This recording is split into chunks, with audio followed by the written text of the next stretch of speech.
तो मुझे आज ये डर नहीं लगता कि मेरा रेप हो जाए, मुझे डर लगता है कि मेरा रेप इन लोगों से ना हो जाए, क्योंकि रेप हो गया तो शायद नया न्याय मिल जाएगा, पर इन लोगों से रेप हो गया तो डर लगता है। राधे राधे सभी को। आज मैं लाया हूँ बहुत ज्यादा चर्चित और बहुत ज्यादा इंपॉर्टेंट टॉपिक।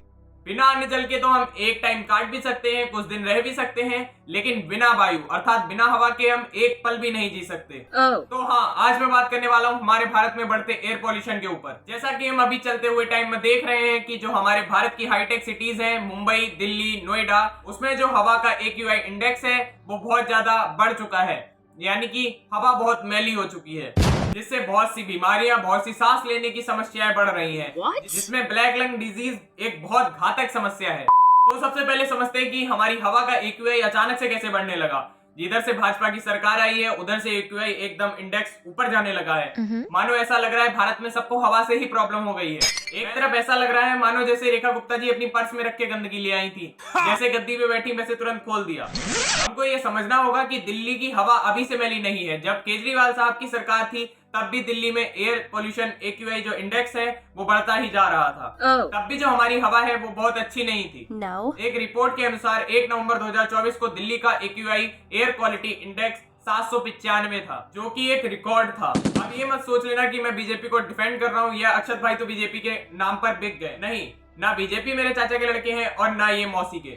और अगर बात हो ही रही है तो क्यों ना फैक्ट पे करते हैं। अगर उस मुकाबले अभी का देखा जाए तो अभी का जो एवरेज AQI दिख रहा है वो 200 से 300 का दिख रहा है, और अभी ऐसी कोई रिपोर्ट भी नहीं आई है जिसमें यह पता चल सके कि जो दिल्ली का AQI है वो पीक अभी तक कितना पहुंचा है। अगर मैं मान भी लूं कि वो लोग पानी डाल रहे हैं, नौटंकी कर रहे हैं, तब भी 400-500 ही होगा। तो अभी तक आप लोग सोच रहे होगे कि अक्षत भाई इतना इंटेलेक्चुअल बनकर क्यों बोल रहे हैं।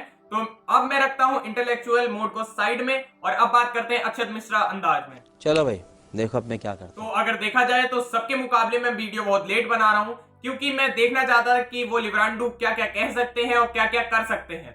लिब्रांडू से मेरा मतलब उनको है, उन सोरों को है जो कि इस देश में गलत नारे लगाते हैं, अपनी पार्टी के लिए नारे लगाते हैं, अपने नेता को गद्दी पे बैठाना चाहते हैं, और तो और जो एंटी नेशनल लोगों को, एंटी नेशनल चीजों को प्रमोट करते हैं, जिससे हमारी जो जनता है, भोली जनता है, वो मिसलीड हो सके, वो गलत चीजों पर जा सके। तो हाँ, मैं उन्हीं की बात कर रहा हूँ। तो उन्हीं नमक हरामों और देश के गद्दारों की एक वीडियो दिखाता हूँ। Let's go.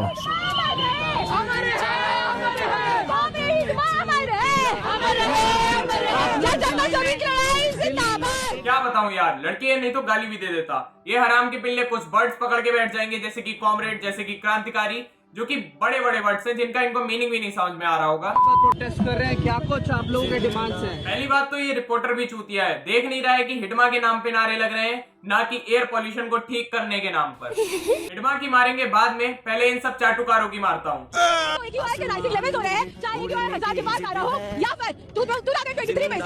लोग मार रहे हो, इतना ज्यादा एयर पोल्यूशन होने की वजह से सिर्फ दिल्ली में। इसमें हम सब देखते हैं कि इसका रीजन BLS डेवलपमेंट मॉडल है, प्रॉफिट डेवलपमेंट मॉडल है, ये जनता डेवलपमेंट मॉडल। अरे दीदी जी, कहाँ दिखाई हो आप? 1000 के पार हो गया AQI। अरे अभी तो कोई रिपोर्ट भी नहीं आई है। ये साले हराम के पिल्ले आपको ऐसे ही मिसलीड करेंगे, बचो इनसे। और आगे दीदी कहती है कि 2023 में 17,000 लोग मर गए ड्यू टू एयर पॉल्यूशन। लेकिन दीदी जी 2023 में तो केजरीवाल जी की सरकार थी।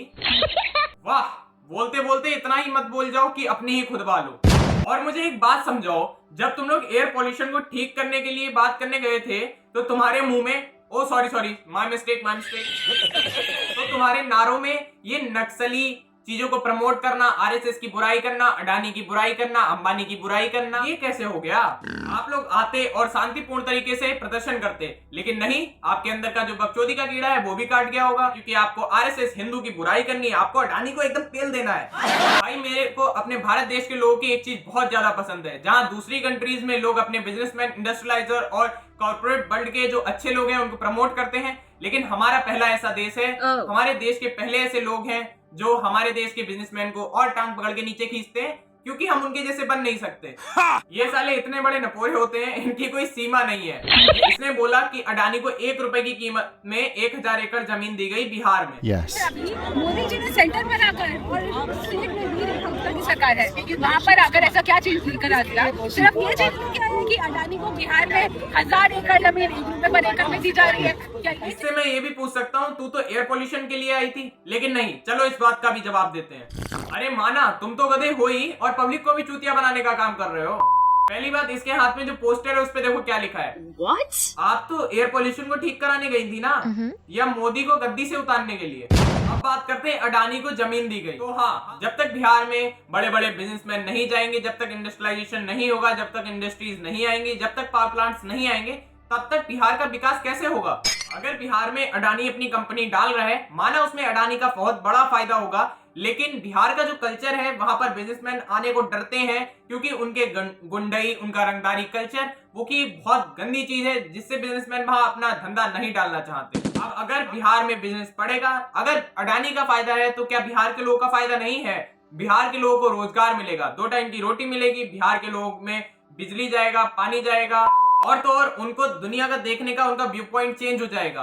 बिहार में और भी बिजनेसमैन आएंगे देखा देखी में, वहां इंडस्ट्रीज डालेंगे, जिससे बिहार का बहुत तेजी से ग्रोथ होगी, बिहार का बहुत तेजी से बढ़ावा होगा। लेकिन ये लोग तो चाहते ही नहीं है कि बिहार प्रगति करे, क्योंकि बिहार में जब ऑर्केस्ट्रा पर लड़कियां नचाई जाती हैं, तब कोई नहीं आता है कि ये तो गलत है, या ये तो कल्चर बेकार कर रहा है, ये लोगों को मिसलीड कर रहा है, तब कोई नहीं आएगा, तब सारे कवर में घुस जाएंगे। अगर किसी को ना पता हो तो अडानी बिहार में 26,000 करोड़ की इन्वेस्टमेंट करने वाले हैं। Oh my God. आगे आप लोग समझदार हो ही। बैक ऑन द ट्रैक आते हैं एयर पोल्यूशन के ऊपर।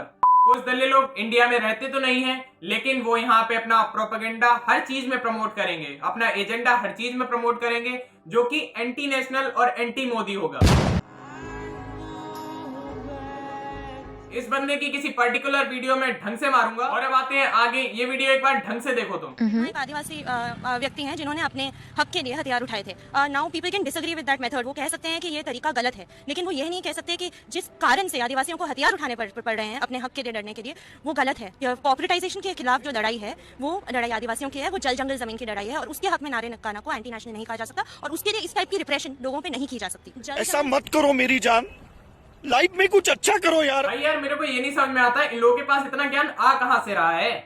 फिर बाद में पता चलता है ये तो उसी यूनिवर्सिटी से जहां पर नारे लगते हैं, अब्दुल हम शर्मिंदा है, तेरे कातिल जिंदा है, या भारत तेरे टुकड़े होंगे, एक्सेट्रा एक्सेट्रा।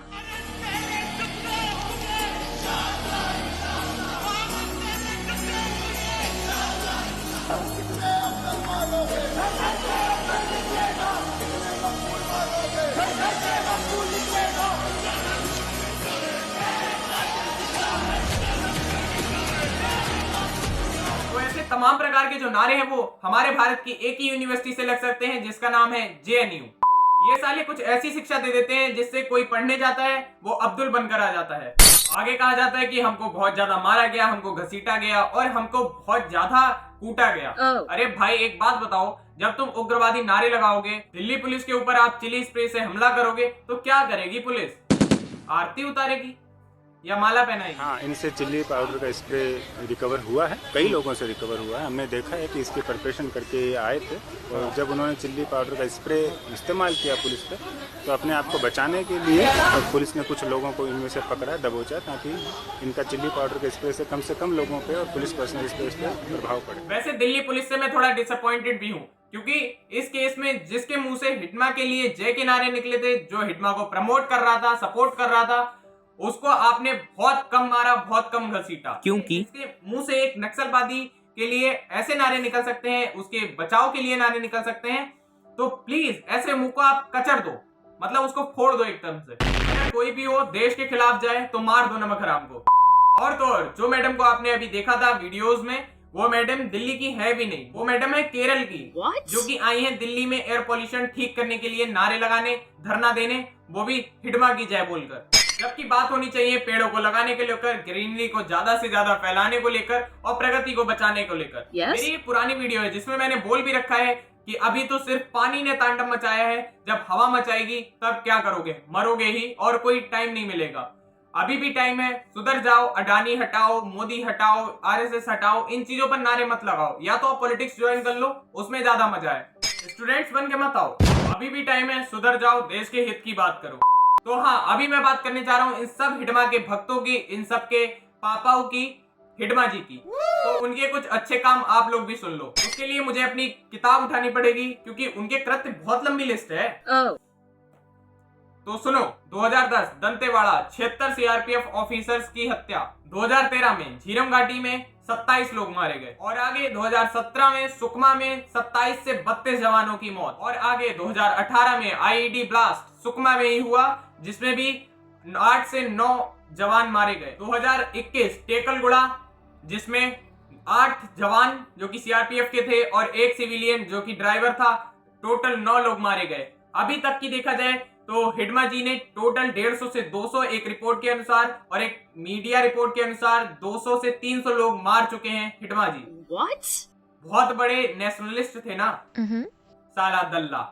ये और कुछ नहीं, ये लोग थे माओवादी या नक्सलवादी। अब बात करते हैं दिल्ली की। सीएम रेखा गुप्ता ने अभी तक एयर पॉल्यूशन के लिए क्या क्या करा है, जिसमें सबसे पहला वायु प्रदूषण समन योजना 2025 और दूसरा मिस्ट स्प्रेयर यानी कि एंटी स्मोक गन्स का उपयोग किया गया। तीसरा इलेक्ट्रिक बस और ऑटो बढ़ाए गए। ग्रीन दिल्ली पेड़ मिशन चौथे नंबर पर और 5वें नंबर पर क्लाउड सीडिंग यानी कि कृत्रिम वर्षा कराने की कोशिश की गई, जो कि विफल रही क्योंकि उन्होंने उससे पहले जो नमी थी बादलों की वो चेक नहीं कराई थी। या तो उनको पता नहीं था कि बादलों में बिल्कुल भी नमी नहीं है। और लास्ट में बहुत सख्त नियम बनाए गए एयर पॉल्यूशन को बचाने के लेकर और उन पर ऑडिट निगरानी भी की गई, लेकिन इनसे कोई अभी तक काम नहीं हुआ है। तो लास्ट में मैं रेखा गुप्ता जी से एक ही उम्मीद करता हूं और उनसे रिक्वेस्ट भी करता हूं कि प्लीज भारत के दिल की हवा को अच्छा करो, जिससे ये जो डिजीज फैल रही है, ये जो बीमारियां बढ़ रही हैं, उनको कम किया जा सके या कि बिल्कुल खत्म किया जा सके। तो आज के लिए इतना ही। साफ रहो, स्वच्छ रहो और कम से कम 365 दिन होते हैं, 30 पेड़ तो लगाओ और उनकी सुरक्षा करो। तो हाँ, अगर वीडियो पसंद आया तो प्लीज वीडियो को लाइक करो, चैनल को सब्सक्राइब करो और वीडियो को शेयर करो और एक छोटा सा कमेंट कर दो। अगली वीडियो बनाने का मोटिवेशन मिलता है और मजा आता है देख के। Thank you so much for watching. तो मिलते हैं अगले वीडियो में धमाकेदार टॉपिक के साथ, एकदम रोस्ट वीडियो के साथ। तब तक के लिए राधे राधे। पोल्यूशन जो है ये पूरे नॉर्थ इंडिया की, तो क्या वेस्ट इंडिया में भी, बॉम्बे में पोल्यूशन है, वो केजरीवाल ने कर दिया। यूपी में पोल्यूशन है, वो केजरीवाल ने कर दिया। बनारस में पोल्यूशन है, वो केजरीवाल ने कर दिया। मध्य प्रदेश में पराली जल रही है, वो केजरीवाल जला रहा है। राजस्थान में पराली जल रही है, हरियाणा में पराली जल रही है, पंजाब में पराली जल रही है, यूपी में पराली जल रही है, केजरीवाल करा रहा है। तो let us not point finger and let us not trivialise the issue. यही नहीं, अभी और सुनिए। पोल्यूशन को लेके पीड़ित हैं, लेकिन केंद्र सरकार ऐसे लगता है जैसे उन्हें कोई फर्क ही नहीं पड़ता। चीटिंग करता है तू, चीटिंग करता है तू।